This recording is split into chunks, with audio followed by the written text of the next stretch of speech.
Hello, world. Hi. Hi. Hello. Hi. Hi. Hello. Hi. It's like I've forgotten how to say hello. Hey, everyone, and welcome to this week's episode of Life with CACA. I'm your host and fellow producer, Carolina Gropa. A special welcome to anyone who is new to the show. I'm so glad you found me. This is a place where I have candid conversations with producers from all corners of the entertainment industry.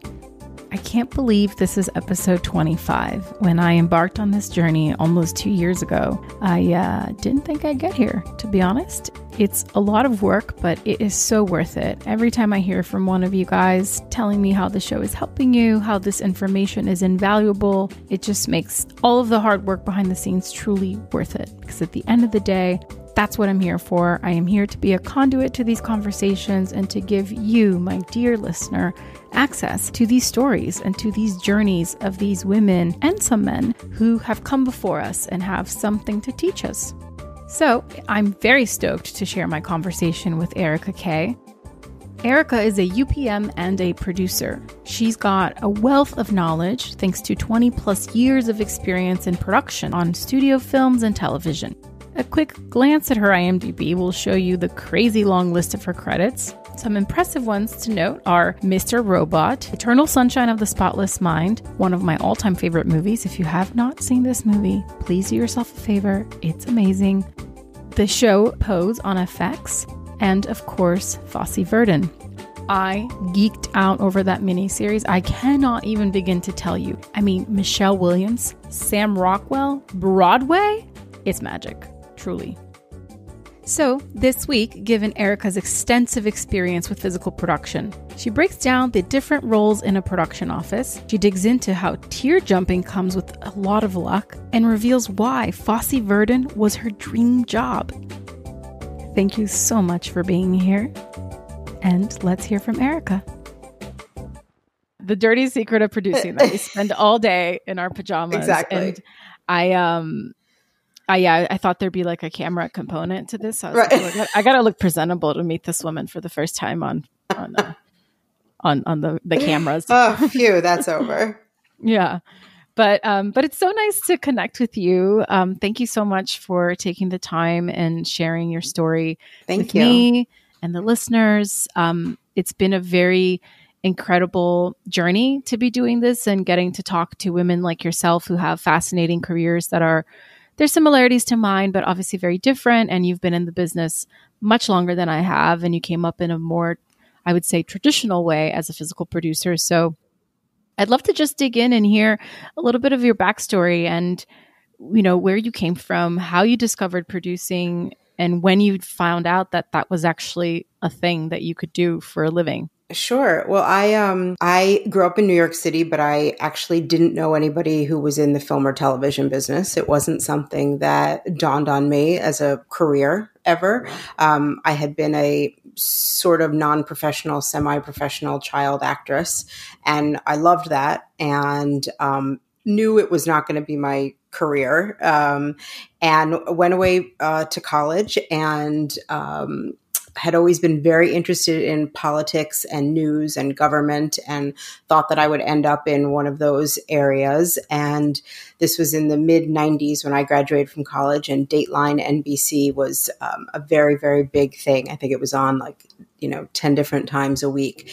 And I had interviewed at NBC News to be part of like the up and coming sort of associate producer, news producer track. And on the second or third interview, I happened to also speak to someone named Kevin Thompson, who had been a good friend of my mother's through work. My mom was a real estate developer and he was an architect, and they had remained friends, and he had transitioned into becoming a production designer.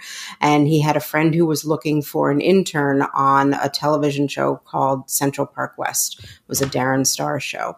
And I ended up taking that job for, I think I made like $80 a week or something. And to make extra money, I walked Darren Starr's dog, Judy Jetson, a few days a week in the middle of the That's afternoon.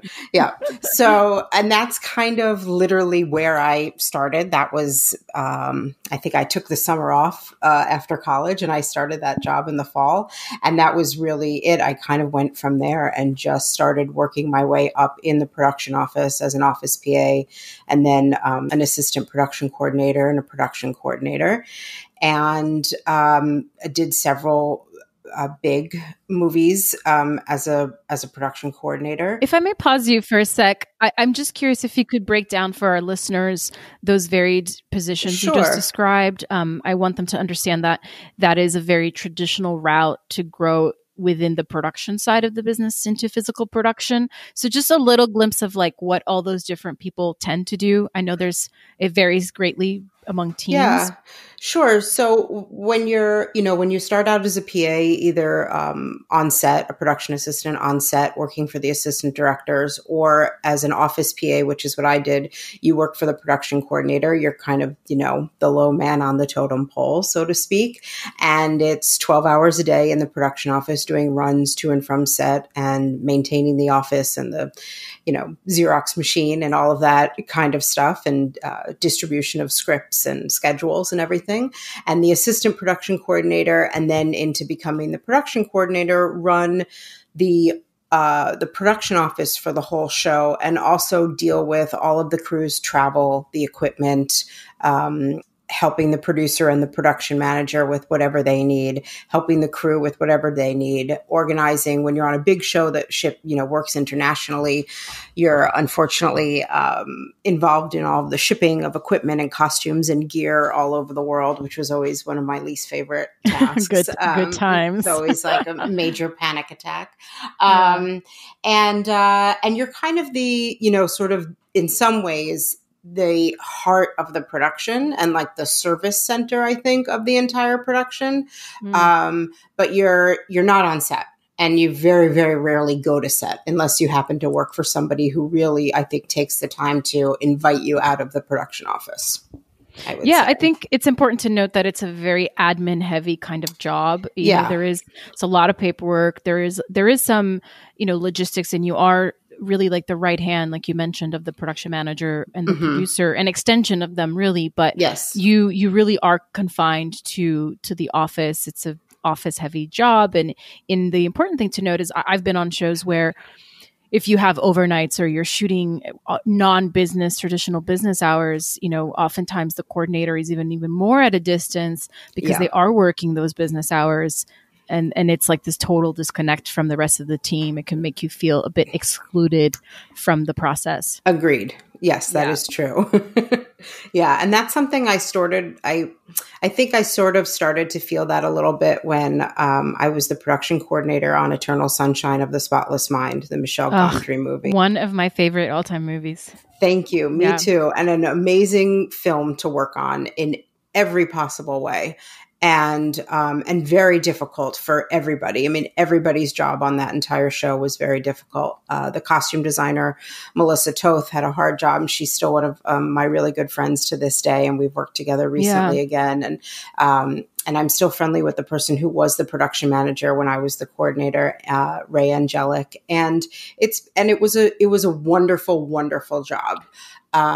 But I think it was during that time that I did start to feel a little bit of the disconnect. Like, what am I really involved? What do I want to do next? I'm never really out there on set. I'm not really sure if I understand what's going on out there really, because I'm not there. And I just started to feel then that there could be, a little bit more or something different, I think, in the business. Yeah. Mm-hmm. And so then how did you, at that point, because this is a question I get a lot, when you're going up the office route, making that tier jump, right, of going from a coordinator to a supervisor or a production manager, how did you create that for yourself? Well, I was very, very lucky, I will say. And some people are not so lucky. I think, as with all sort of, quote unquote, glamorous creative businesses, you have to be very good at what you do, but you also need to have a little bit of luck. And the producer of the next show that I worked on was the production manager of Eternal Sunshine. And he said, do you want to come with me and be the supervisor? And I was like, Yes, I do. And it was a small movie that Zach Braff was in, that Jesse Peretz directed, and it was all in New York. And that was really my first experience of being out there in the world and not being the production coordinator. And it was great. I mean, I was a wreck. It was very, very nerve-wracking, and I was really scared. And of course, I also thought to myself, maybe I've made a mistake. I liked being a coordinator, I think. What am I doing? But I stuck with it, and it was just really, I was very lucky and very fortuitous to be in the right place at the right time, of things getting a little bit busier and, more people being needed, and just sort of worked my way up as a non-union supervisor on sort of bigger films, and just kind of kept going. And what year was that roughly? What's the time frame we're looking at? That was like, I think early 2000s. Yeah. Ooh, yeah. Sorry to date you a little bit. Sorry. But I think it's important for listeners to know, because we have people from all sorts of, walks of life, different experience backgrounds, and that you've come up in such a traditional physical producer way, and you've been doing this for a very long time. I mean, your credits are so impressive. The projects you've gotten to work on are some of my favorite, projects of modern times and also older times. And so I don't ask you when you started or what time frame to date you or make you feel old, but just so that everyone understands the wealth of knowledge that you provide as you're answering these questions. Because I think that's very we'll say the mid 2000s. Mid 2000s. I love it. Yeah. But so to back it up for a second, you had mentioned that you felt really disconnected from the process after Eternal Sunshine, and you actually told me you thought about leaving, and you took some time off to sort of reassess, realign. And I'm curious, in that time that you were out of the business, what was it about the business then that made you think, no, I really do love this. I need to get back in the ring? Well, one thing I will say just in practicality is that there wasn't something else that I desperately wanted to do. So, I didn't need to make a living like we all do. And I just thought, well, what else am I going to do? What's out there? I had never had, for lack of a better word, quote unquote, real job. I had always worked freelance. I had started literally a couple months after I graduated from college. And I thought, well, am I going to go now and work at a channel, or a production company, or in news somehow, and how would that work? And I didn't really see myself doing any of it, to be honest. And I think you do have to really visualize yourself in a place in order to make something happen. And I just didn't really see it. There were a lot of other things in life that I'm interested in, but I didn't know really how to make that jump. So I kind of came back to it, I think, not necessarily with more of an open mind, but I did come back to it thinking, you know what, there has to be more out there in terms of the business, meaning I can't be afraid to move up in the world. Because fear was a big factor, quite frankly. Most production managers and producers do come from being a location manager or a first assistant director, which is something that I had never done. And even though I am very close with people and have hired a lot of people that, worked up the way that I did, it wasn't something that was really that big then, quite frankly. And, I was nervous about making the jump. And I had a lot of support, both from the first producer that I worked for, and then from another producer, a woman named Mary Jo Winkler, who hired me soon after, and who I did a lot of movies with back to back as a supervisor. And I just kind of took it from there. Like, once I decided to not be afraid, everything really clicked. And I felt like I could move forward in my career, and I got much more comfortable on set, and I really liked it, quite frankly. I was really very, very happy again, which I continue to be for the most part, Yes. to this day, which is nice. That's a really great, positive, refreshing outlook. And thank you for sharing that, because I've had conversations with some other people who don't feel as happy that, 20 years plus into it. So I know set life can be very grueling and really wear people down, because it takes so much, it requires so much energy, and that comes at the expense of personal life oftentimes. So I do want to ask you about that. But before I do, to speak on the fear that you were talking about, walk me through the thoughts that were going in your mind at that time. Well, I think even though I wasn't that happy at the end of being a production coordinator, I was pretty good at it. So, you do have that feeling of being comfortable and good at something and this could go on forever, or indefinitely. Yeah. So I think the idea of doing something new that potentially I could fail at, or what if I didn't get a job? What if nobody hired me? What if I did it and I wasn't good at it? What if I did it and I didn't really like it? All of those things creep up in, I hope not for everybody, but I'm sure for some people. For me, I've never been the most, the most aggressively positive person in the room. So about my ability, I do sometimes feel that I'm not doing the right thing or would second guess myself. I don't so much anymore, quite frankly, which is, I think, just comes from experience. But once I sort of moved past that or through it, I would say things got a lot better and things just kind of clicked into place. And I was really, really enjoying it. It was also a time in the business, I think, where people were still making, I think, because I feel like I worked on some of them, really good movies that were not either $2 million interesting independent movies or the, $190 million tentpole movie. Yeah. There was like real stories and we did good work. And even before the big, New York tax credit days, there were at that time starting to be full movies that were shot here as opposed to just little pieces and were mostly shot in Canada or Los Angeles to save money. So it was a really good time to actually come up and work, I think, looking back at it now. Yeah.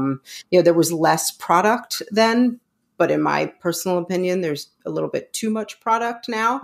So I think, it was more selective, but it was interesting. It was a very good time to come up in the world. And it was pre the sort of massive television content. So movies were really happening. So what's been the biggest change in the New York scene specifically that you've observed in these 20 plus years that you've been at it? Well, the biggest switch is with the advent of the sort of full-time tax credit here. It makes New York, which is a very expensive place to work and to live, it makes New York very competitive in the business. So it's gotten very, very busy here with the advent of streaming and television and cable and all of it. I mean, I think we should probably fact check this, but I think last year alone, there were something like 70 television shows shooting in New York City at the same time. So it's gotten incredibly, incredibly busy here. There's more people than ever working here. Which has its, good and bad side. Quite frankly, I think a little less work would probably benefit everybody, including all of the communities in the 5 boroughs quite a bit, who get a little aggravated by movie making. But that's been the biggest change, just that it's gotten so much busier and that there's fewer movies and more television, I think. Yeah. And I find too that there, as somebody who has come up in physical production, I feel very frustrated for myself and for others and creatives as well with there's so much love and time and energy that gets poured into something and then it comes out. And if it doesn't do well the first weekend in the box office, or if the TV show doesn't take off right away, it's like completely disregarded. I think about Motherless Brooklyn, which was a novel that was adapted that Edward Norton just did and took him so long to make that movie. We're talking like a decade of perfecting that script. And then that movie just came and went, and I think of the amount of time and love that was poured into that. And because there's so much vying for our attention every single second, it's like, it doesn't even matter. And I wonder that has to affect people who work in this business on some deeper level that I don't think we really understand yet. I mean, I would think so. Right? I find it sad that I think, more and more people have shorter and shorter attention spans. So if they don't love something the first second, that's it. It's over. Yeah. No one really gives things enough time, in my opinion. There are certain people who will work on whatever they work on. And if it succeeds, great. If it fails, no problem. They keep going. I don't really like that, to be honest. Yeah. I really only like to work on things that I really care about. And I think people will really, really like, and that I think have something to say, hopefully, that people will listen to and be changed by or be, interested in at least. That's the dream. That's the dream. Yeah. You're doing it right. Keep it up. Keep it up. I think it is my dream. I hope more people feel that way. I think we would make, as a whole, as an industry, I think we'd make a lot better stuff if people felt that way, as opposed to just, with certain things, I think just sort of filling time, Because we have so much of it to spare. So much. Yeah. Yeah, exactly. Exactly. It's a weird time. It's there's so much great stuff. It's a really unique time to be an artist, a storyteller, a creator, a collaborator in this business, and every aspect of the business that I talk to people from all walks of life. It's really fascinating, the conversations that are happening and the perspectives on this very idea, of just how much is too much, like quality versus quantity, all of that. So I wonder if it's a bubble, and if it's going to burst and people are going to want to revert back to having a TV show that comes on once a week at a certain time and you can't binge watch it. I don't know. I'm curious. Yeah, it's interesting. It'll be interesting to see. I mean, I don't know how long physically and financially everybody can keep this up. Right. I mean, it is, I would say, it is sort of a golden age of mass creation of content. But to me, things like that always seem like a bubble, but I could be wrong. I'm not a great forecaster sometimes. Switching gears for a bit, would you define producing for us? Sure, I think, hopefully. What I do, as you know, is physical producing. So I get hired by a combination really of the creative producers and the director, and the studio and the net, if it's television, then also the network, who are, paying for the show, obviously. And, those two entities kind of have to agree on who the producer will be. And then I have to walk a fine line of serving both of those masters, both, financially and creatively, which is probably the hardest and most exciting part, I think, of being a physical producer. And just from the very beginning, hiring the key creative department heads that the creative producers and the director want and are interested in, coming up with who the best people are for those roles for the show, hiring them, closing the deals for all of their crew that works for those department heads, hiring the production manager who works with me, who hires and maintains all the below the line crew, helping the ADs figure out the actor schedule, making sure that they're taken care of, closing all the actor deals with the casting director, getting the locations set up and ready to roll. And then, sort of like launching it basically, for the 50 or 100 or 150 days, whatever it is that you're shooting.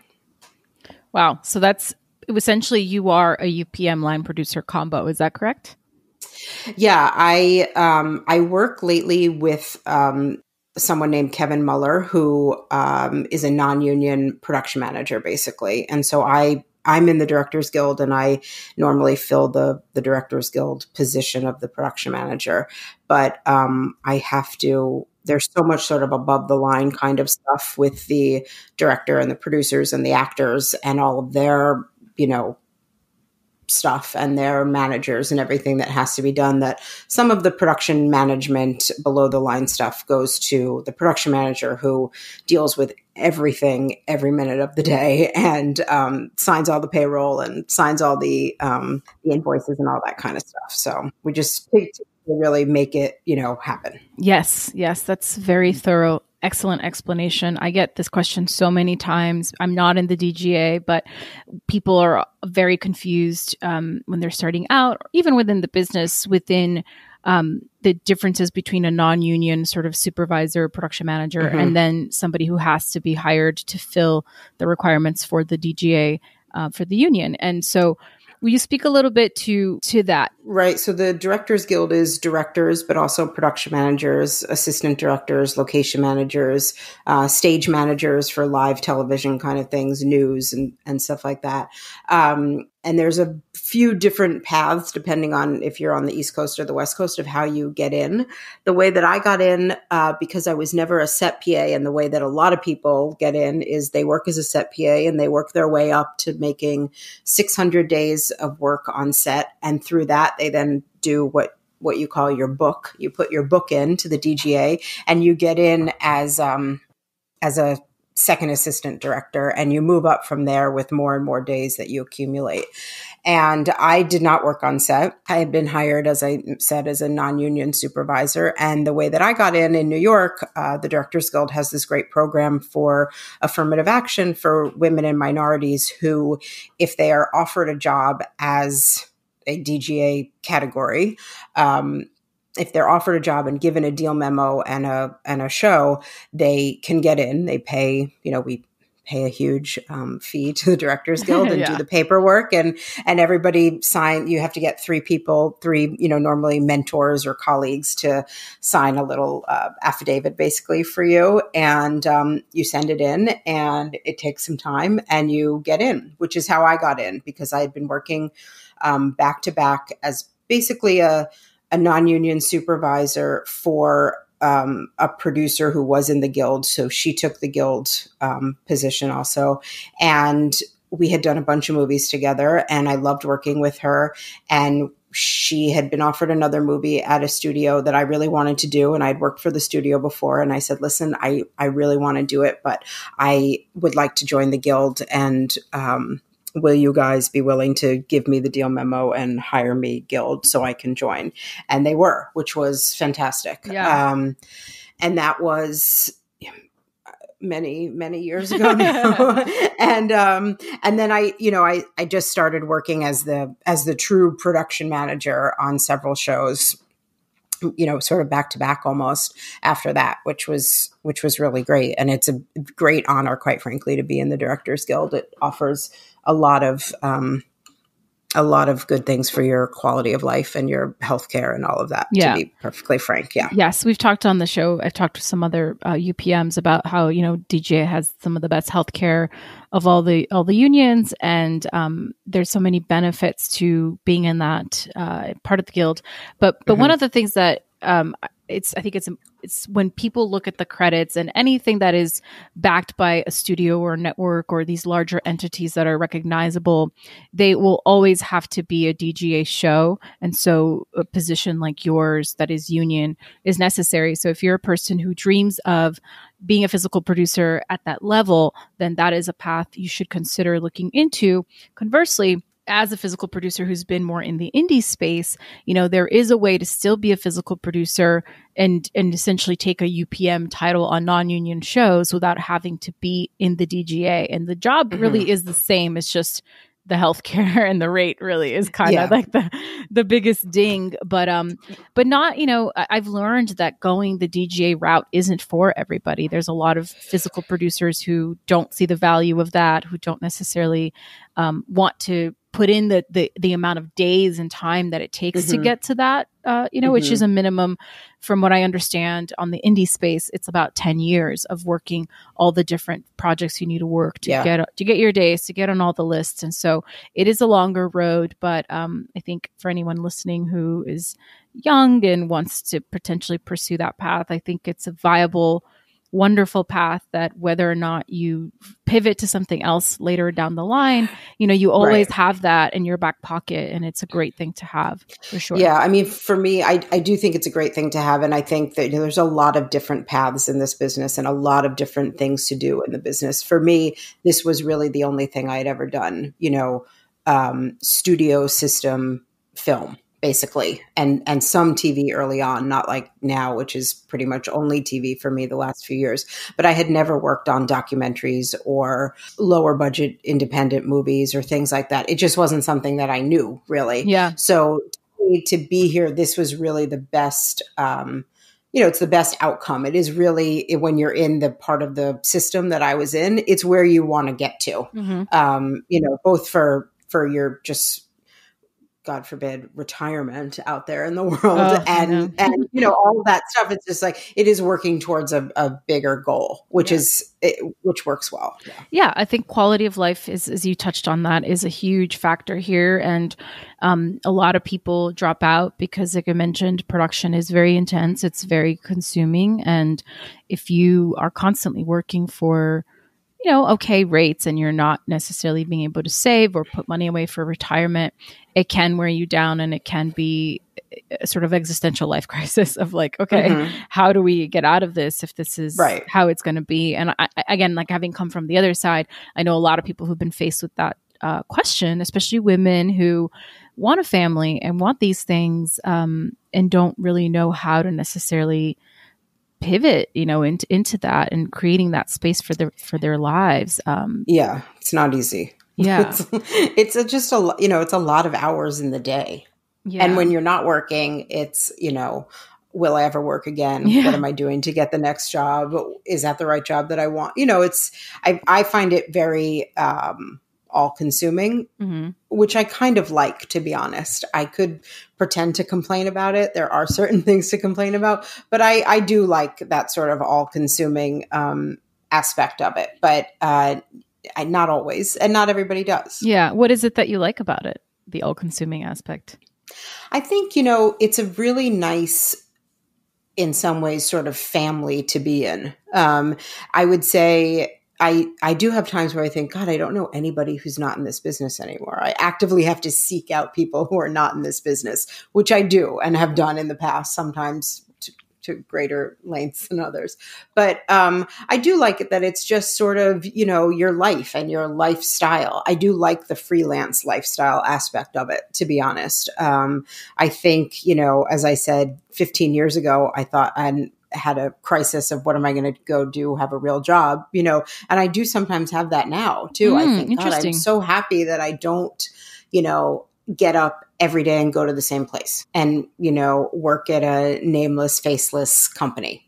Not to say that that's the only other thing to do in life other than being a movie producer. But it's, one of the things I do like about this is the constant variety, the constant new people that you're meeting, the new people that you meet that you hold on to really tightly because you don't ever want to work on a job without them. And all the weird, strange places that you go to that you think, God, I would never be here if it weren't for the fact that we were shooting here today, Do you have any stories of one of the weirdest, fascinating places that you have found yourself in? Oh God, I don't know. Nothing that I can think of that's fantastic off the top of my head. I will say it's always interesting when you're working on a show that doesn't really take place where you're shooting.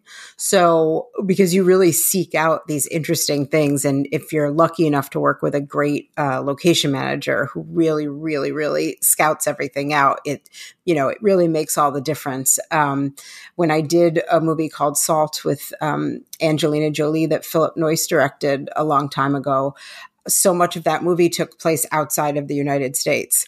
And so we were in teeny tiny, weird little, parts of all 5 boroughs of New York City and out on Long Island, just looking at all this weird stuff, that turned out to be great. And all the people that you meet that tell you about what they do and why you're there and all of that kind of stuff. I mean, one of the most obvious places I thought that we shot was we did a greenhouse thing up at the Bronx Botanical Garden. It's actually called, I think, the New York Botanical Garden, which is a very touristy place to go, I think, that I had never been in my entire life.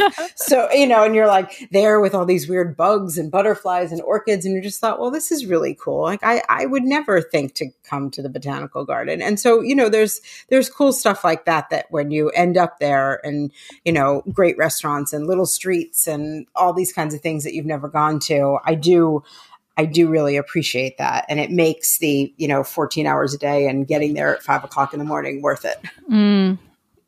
I love that. It's true. It's true. So when we were having a conversation before we went on mic, you had told me that you describe yourself as a very shy person, which I think is surprising because you are very well spoken and you have a lot of energy and all perception, right? I don't know you, but you mentioned to me the experience of being on set for the first time and having to be around 150 people as a shy person. Well, I think what I had said to you is that it felt like the worst cocktail party of my entire life. It was like, I just thought, oh my God, I have 12 plus hours of small talk ahead of me. I can't even imagine how I'm going to get through it. And I was much, much younger and much more shy then, although I still am. I mean, going to a party for me is probably my worst nightmare. I mean, I can't think of a party that I would be eager to go to, quite frankly. And that's how I felt when I first started working on set. I thought, my God, I have to talk to all these people and like smile all day and be nice and do my work, but also talk about like chit chatty kind of things. And how do people do this? And I sit down and eat lunch with people that I don't really know. I mean, the whole thing was like a horror show to me. Until to be frank, I do not know how I got past that. I think I did it, day after day after day after day. And then I was like, all right, I guess this is what I'm doing. But I remember those first couple days on set, I thought, God, this can't last. Maybe I've made a huge mistake. But you clearly didn't, because here you are.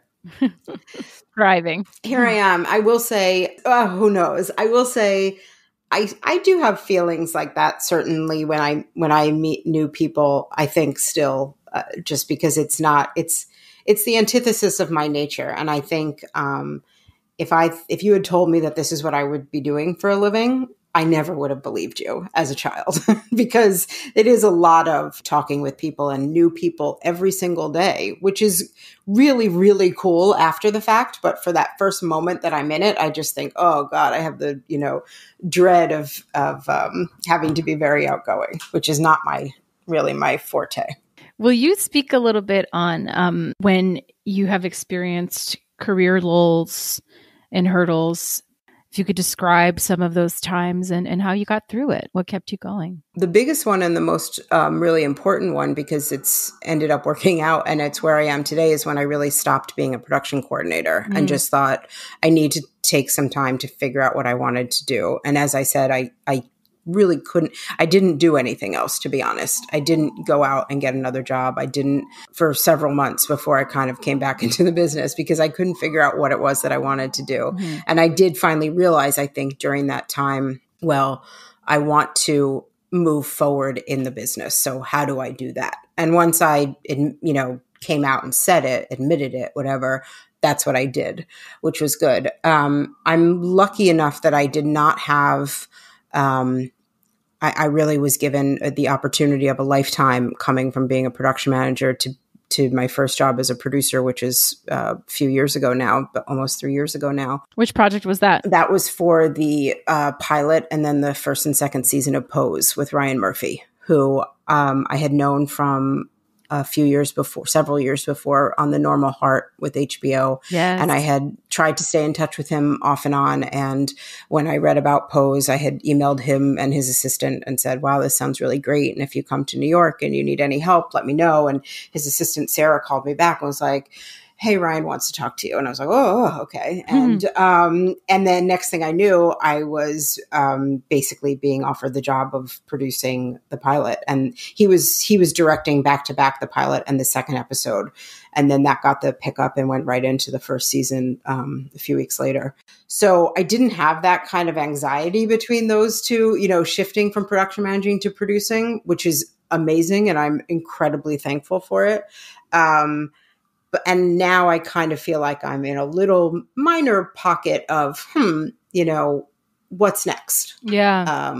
Which I think is good. I mean, honestly, I feel like this is the kind of business where if you're not growing and moving forward, it can get a little bit upsetting or boring, or you can get a little resentful of it in a way. So I'm happy to have a little bit of unsettled feeling right now. I'm feeling like, I think that pushes you to move forward is what I would say. Yeah. And so how do you navigate those feelings? Like, because I speak from example / asking for a friend. When I've had those pockets of feelings in my journey, it's been riddled with too much eating, not enough sleeping, and being really down and frustrated. And it usually is when I'm not working. It's usually when you're not working, right, that you have the time to sort of reflect on the path you've been walking and if this is the right place you want to be. And in the past, in my younger days, I definitely have gotten into a bit of a depression, to be perfectly honest, because so much of my identity has been tied up in my professional pursuits and in this business that I've had to really learn how to disassociate a little bit. And that's been a really healthy work in progress thing. So I say that to ask how, when you've had these moments of reflection, how that timeline has gone for you. Well, I think I have all of the above. Too much eating, not enough sleeping, panicking, not panicking. I do all of those things all day long on a, revolving wheel. I think all, creative people do. We're all a little bit nuts, which is not bad. Yeah. I will say that I'm starting to feel like I would like to move forward in a way where I can have a little bit more control and a little bit more input in storytelling. And I'm not a writer, and I don't have a great idea and want to write a script. I feel like I have ideas and I don't write them down. I would like to pitch my idea to somebody who would like to write it down.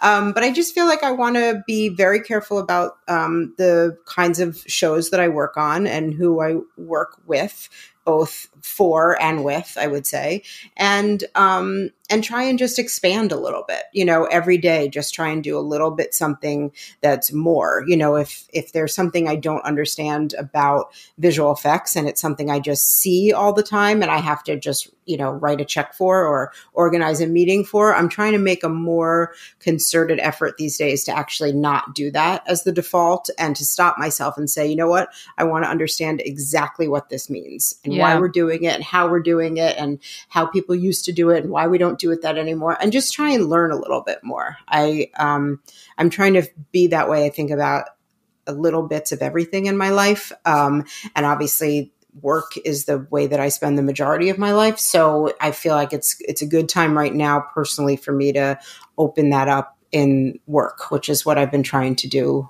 lately and hopefully in the near future. Yeah. The last project you worked on was FOSSE VERDON, right? The first season? Well, so FOSSE VERDON was in between seasons 1 and 2 of Pose. So the most recent thing I just worked on was ending season 2 of Pose, but in between those two seasons was FOSSE, which was, I think, quite frankly, the job of a lifetime for me. It's everything that I love. So yes, you mentioned that it was your dream job, and so will you tell me the story of getting that job and how it all came together and why it's your dream job? We were working on towards sort of the end-ish of season 1 of Pose, which is at Fox 21. And I love the production executive there, who's the head of production. Her name's Nisa Dietrich, and she's a phenomenal, I think probably the best production executive I've ever worked with. And wow. Nisa, I want to Google her. Yes, Nisa Dietrich. And she called me and said, I think we're about to greenlight this 8-part miniseries, like a limited series, which they do a lot of at Fox FX. And it's called FOSSE VERDON, and it's going to be directed mostly and executive produced by Tommy Kail.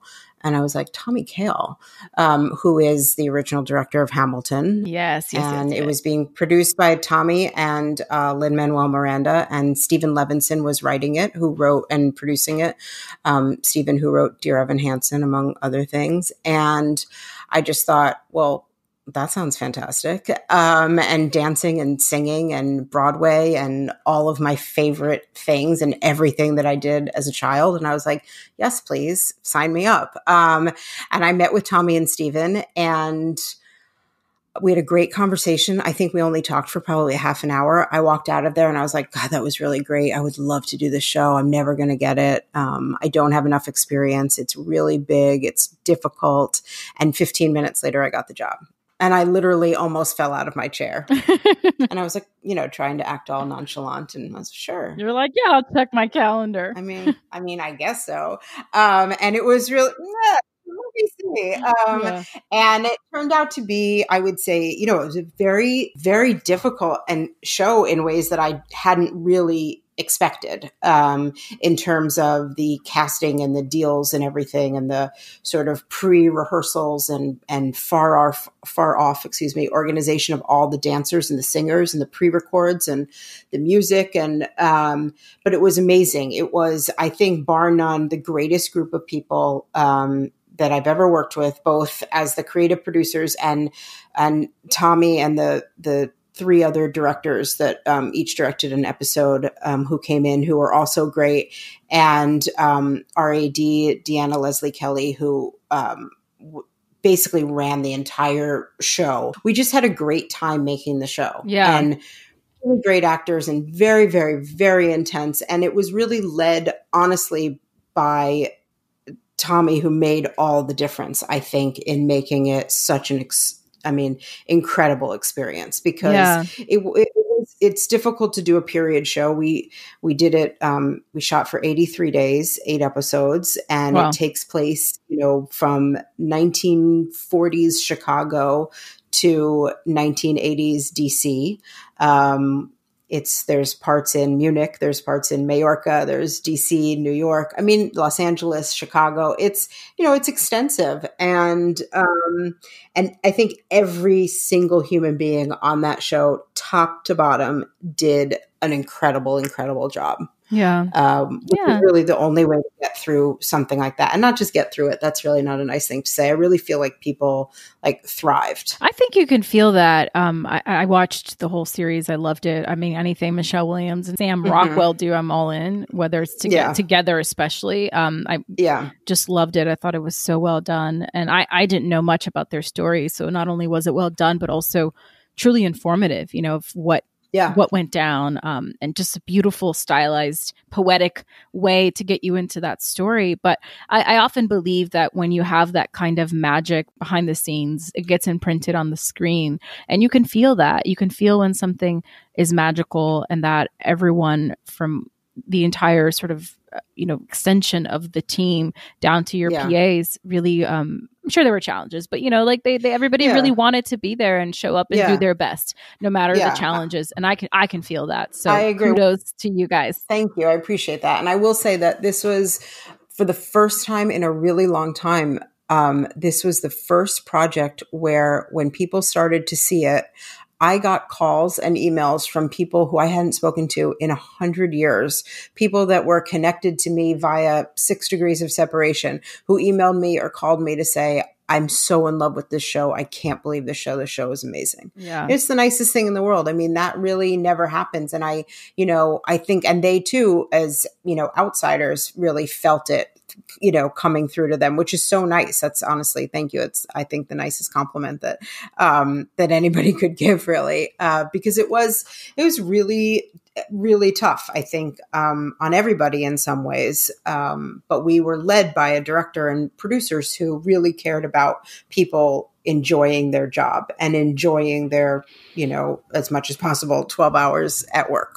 Yeah. And not just getting through it, so, which was nice. It gives me hope that there are people with that passion and compassion for the work at the level that you're at, because it sometimes feels like, I don't know, everybody's just cynical and out for themselves, and there isn't this collaborative teamwork spirit, and it bums me out, Yeah, it's hard. The problem with film production in some ways is that you move so fast. Yeah. Everybody's expecting you to save money, go quicker, finish earlier, shoot less days, don't go to so many places.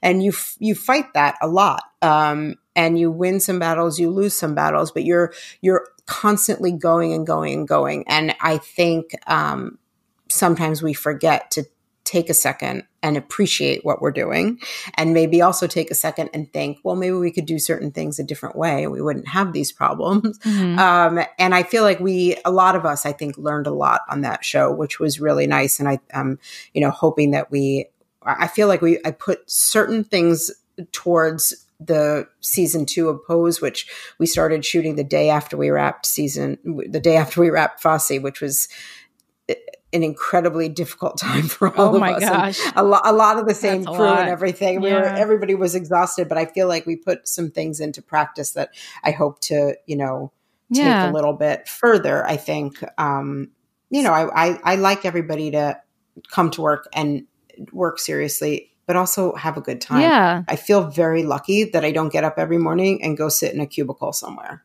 I really do. It's not how I wanted to live my life. And so I feel like I have the opportunity to make things, even better. Take it seriously. Everybody should be safe. Everybody should be able to go home at night at a semi-normal hour and spend the night with their family, and enjoy themselves a little bit. Yeah. What was the biggest takeaway from that whole experience then? You said you learned a lot. What's if there was one nugget? I think that it is a little bit of what I was just saying. And I think that was all sort of, that whole way of working, I think, was really brought to bear by Tommy Kail, the director-producer, who really, really cares about people. It was the only person I had worked with in years, a director who had so much on his plate and knew every single person's name on the crew and talked to that person every day and cared.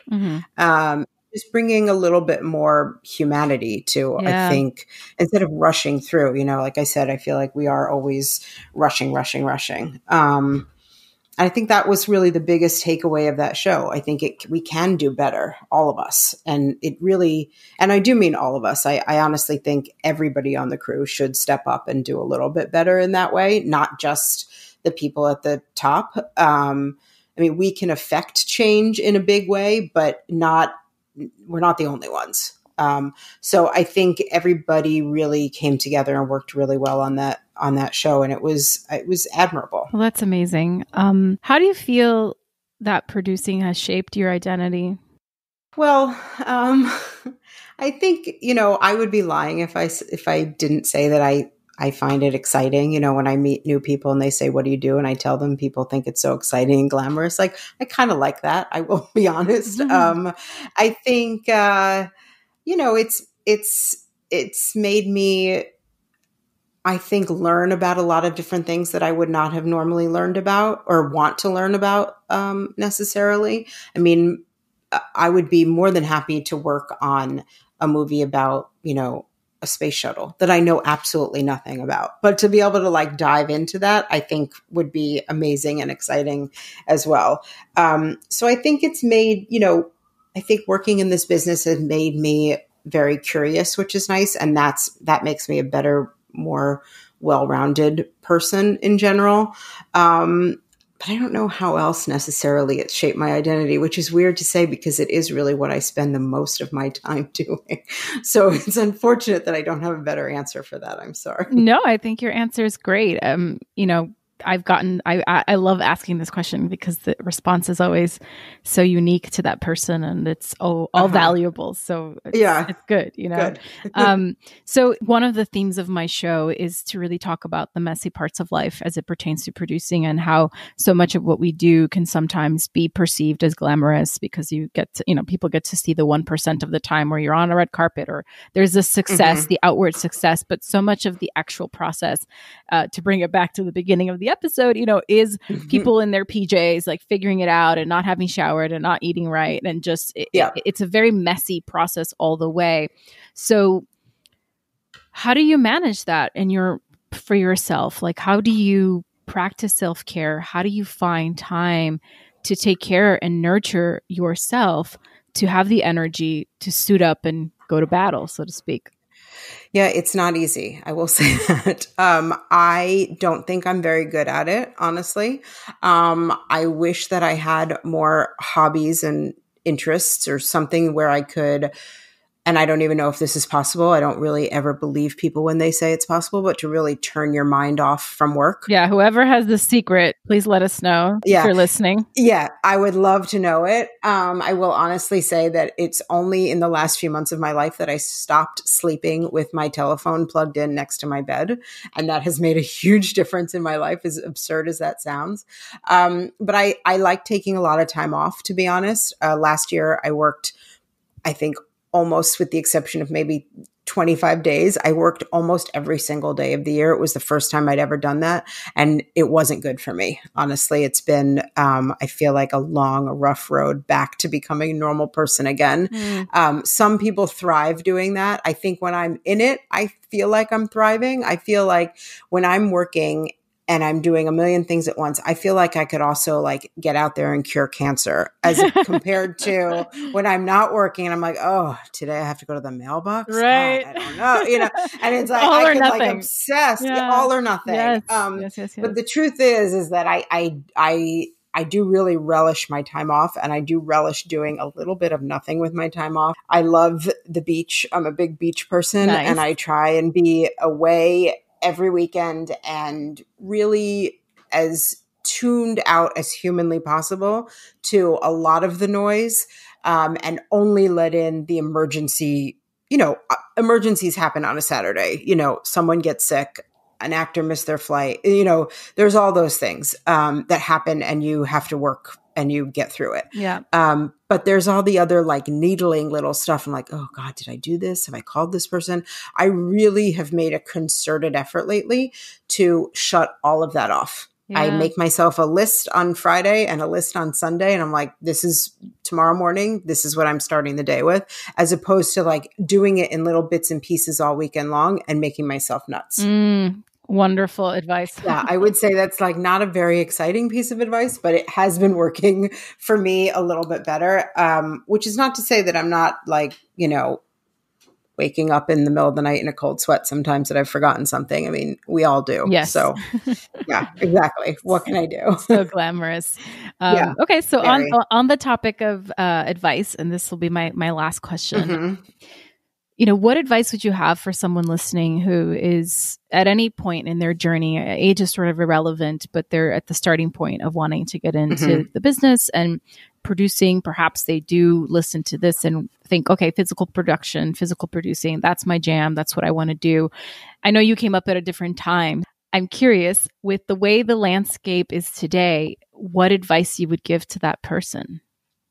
Well, I think the most important thing, honestly, and I think this is true now more than ever, especially since we were saying that people have, I think, shorter and shorter attention spans, is to really listen and watch everything that's going on around you. I think the great thing about being an office PA, and the same with being a set PA, you get to learn a little bit about what every single person does. And if you're smart, you'll learn a lot about what every single person on that show does. And you'll watch them, ask them questions, ask to be helpful, ask to do more, take advice, take criticism well without getting upset. It's not easy. I'm not good at it either. And really be around everything and keep your mind open to anything that could possibly happen. I think a lot of people get tripped up in life by having an agenda and thinking, I want to do this. Well, that might not really end up being the right thing for you.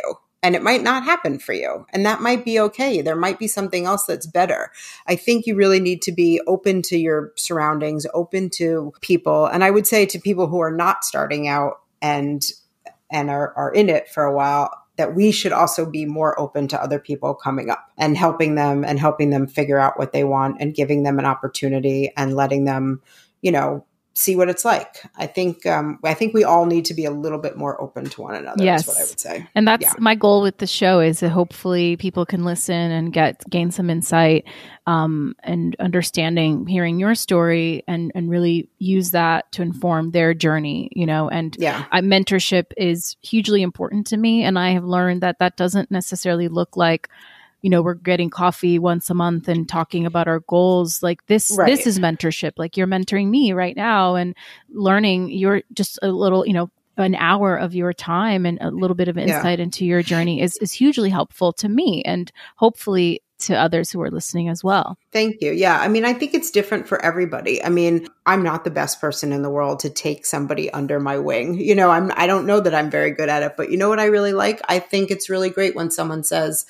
you know, it'd be interesting if we had a group of high school students come to the set this day and talk to all the creative department heads and see a little bit about every department. Like that opens up a huge world for people that they may not even know existed. Yeah. I mean, as I was saying, I grew up in New York City, you know, in a very creative, open, fun childhood. I had a really great life. I still didn't know that this existed. I didn't know you could do this as a job. And it's turned out to be the greatest job in the world. Yeah. And it's just nice that somebody thought to like, let me in and all the same things. So I think it's possible. And I think I feel better about my job and about myself when I make an effort to do something that I haven't done before. And so I think it rings true for a lot of people. It's fun. Well, if we can find more Erica Kays in the business, I think that's I don't know about that. Well, more people like you. You're one of a kind, but more people with your perspective and your perception. You're too kind. Thank you. It's nice to know that you're out there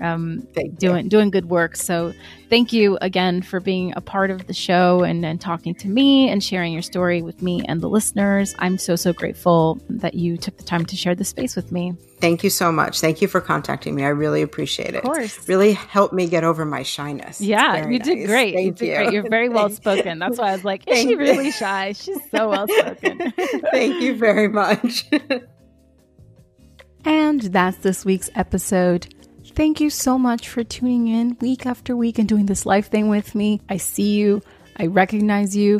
The hustle is real. Keep it up. And if you like the show, please spread the word. Tell a friend. Tag a friend. Follow me on social media. I'm at Carolina Gropa. The show's at Life with CACA.